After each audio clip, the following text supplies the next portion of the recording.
নমস্কার বন্ধুরা, আপনারা কেমন আছেন? আশা করছি ভালো আছেন।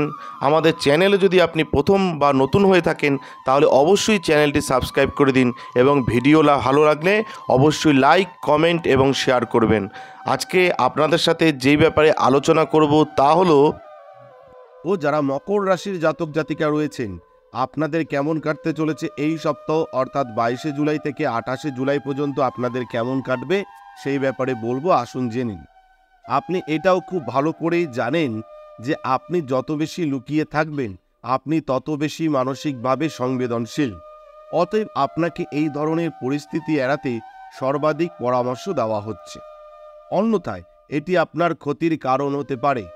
সপ্তাহের প্রথম দিনগুলোতে আপনি অনেক উৎস থেকে অর্থ উপার্জনে সম্পূর্ণরূপে সফল হবেন।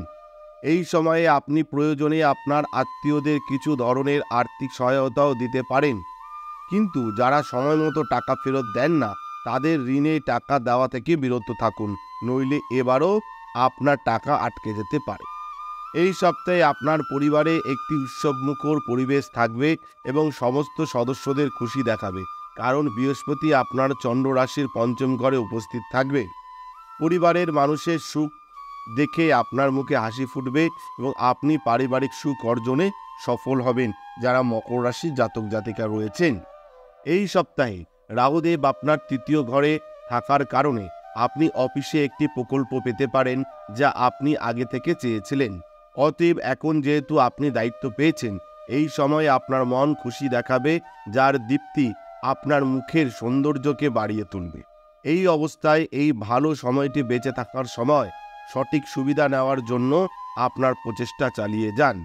এই সপ্তাহে অনেক ছাত্রছাত্রীর উচ্চশিক্ষার ইচ্ছা পূরণ হবে, তবে এর জন্য তাদের সামনে অনেক চ্যালেঞ্জ মোকাবিলা করতে হবে এবং এই চ্যালেঞ্জ মোকাবিলা করে তারা সফলতা অর্জন করবে।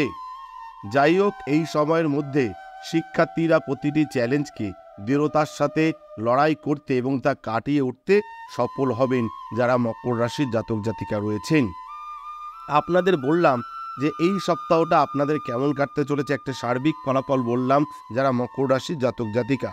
কিন্তু যদি আপনাদের ব্যক্তিগত কোনো সমস্যা থেকে থাকে বা ব্যক্তিগত কিছু জানার থাকে, তাহলে আপনারা আমাদের ভিডিওতে দেওয়া নম্বরে অবশ্যই যোগাযোগ করতে পারেন। ধন্যবাদ, ভালো থাকবেন। জয় শিব শম্ভু, হর হর মহাদেব, ওম নমঃ শিবায়, জয় হরগুরির জয়, জয় দেবী সিদ্ধিদাত্রীর জয়, জয় কৃপাময়ী দয়াময়ী করুণাময়ী, জয় জয় তারার জয়। আমাদের ভিডিও আপনাদের কেমন লাগছে? আশা করছি ভালো লাগছে। তাহলে অবশ্যই লাইক করুন, কমেন্ট করুন এবং শেয়ার করুন এবং চ্যানেলটি অবশ্যই সাবস্ক্রাইব করে দিন। ভালো থাকবেন, সুস্থ থাকবেন, ধন্যবাদ। এবং সকলে অবশ্যই কমেন্টে লিখবেন জয় শিব শম্ভু, হর হর মহাদেব, ওম নমঃ শিবায়।